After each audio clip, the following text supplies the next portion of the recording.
Tirasona. Welcome to the show. Hello, good afternoon. Is there such a thing really, or it's exaggerated? Well, to some degree, it's a bit exaggerated at this time because there's no official diagnosis of internet addiction.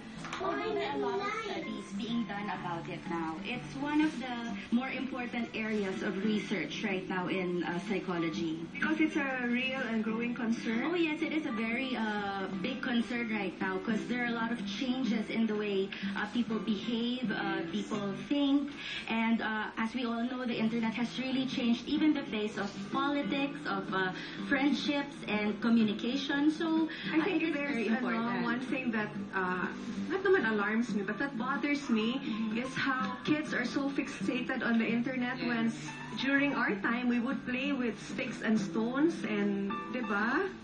Yes, that's very true. Actually, after the playing with sticks and stones and climbing trees, dolls came around, Barbie doll, and so on and so forth. Then now we have the internet.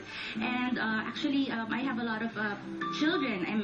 Not preschoolers, grade schoolers, fourth graders who have problems because of internet usage.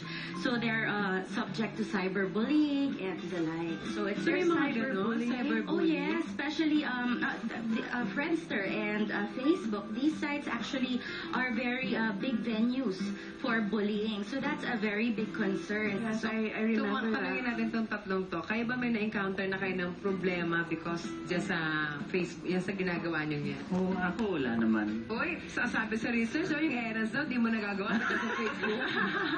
Ayun, Gabi. Hindi, ay, mga actually, errands na di nagagawa. time lang, time. Time. Kasi once I wake up in the morning, kunyari at night, kunyari kapag nag-log out na ako, I make plans na yun what to do the next day. So kunyari pag may errands ako, gagawin ko kunyari at certain time. Pero usually, mamamahu ka kaagad eh. Once I open it, wala na yung oras ko. Why not think the opposite naman na nandito lang naman tong Facebook na to? Yun ang pinag-aaralan ko ngayon. That's why the floor is here to help me. Si Shara naman, nagpupuyat sa kaka-Facebook. When you say puyat, what time do you usually sleep? 3. There are still people online at that time. Yes. A lot. I have friends abroad. So, They're online. Ano? Eto si Paolo. Nalilate sa commitments. Oo, kasi madalas pag pagpalis na ako, meron akong long time friend na hindi pa nakakausap, hindi nakikita. Bilang online siya. Mas masarap yung kwentuhan. So, syempre, hindi mo alam kung kailan yung next time yung magtatagpo ulit sa Facebook. So, sinusulit na namin. babae, lalaki, ang ka-chat mo, Paolo. Syempre, friends. Gusto niya meron na po kami activity para po sa ating mga guests.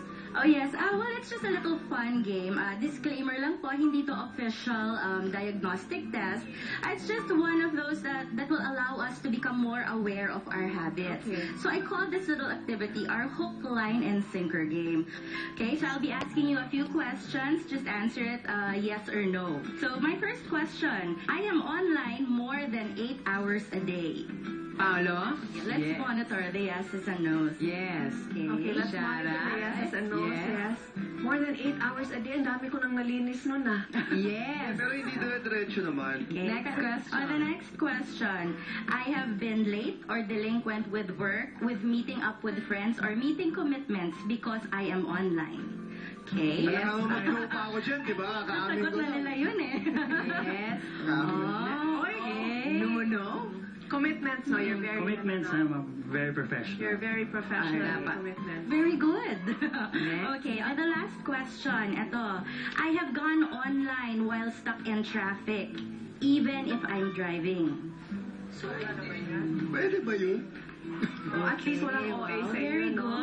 good. Salamat. But there are a lot of cases that they go online because these programs have, or these websites have mobile versions. Technology is stealing more of our time. I know. Parang mahilo ako doon So ano yung results? Let me see the results. All right, so I think they answered pretty evenly with the yeses or nos. Now, actually, the reason why I chose these particular questions is because when we talk about addictions or, let's say, obsessive behaviors, there are 4 very distinct characteristics that we keep in mind.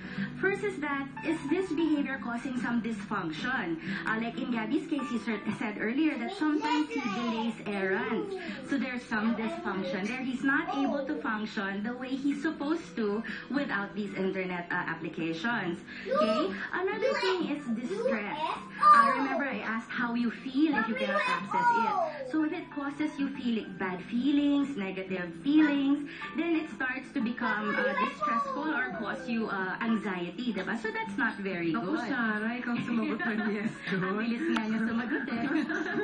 Okay, yun po. And then another thing is deviance. If it's going against the norm. So, playing or being online more than 8 hours a day is a bit deviant. Okay? However, there are different degrees naman of deviance who really determines these things. But there's no socially accepted norm for how many hours you should go online at this point in time. The last one, which I'm glad you all answered no, is danger. Okay? An addiction really is really called an addiction because people start ignoring everything else and they don't care if they're in danger just so they can attend to that compulsion. So at least sila, nakokontrol nila yun when they're driving. Tsaka in Gabby's case, he's able to keep track of what he's supposed to do, let's say his commitment, so he's not in danger of losing his life. Yes, it's exactly. So you don't have real problems. So wala kayong problema sa tatlo. Okay, pwede na kayo. Pwede na kayo mag-online na lang. Pwede na ulit.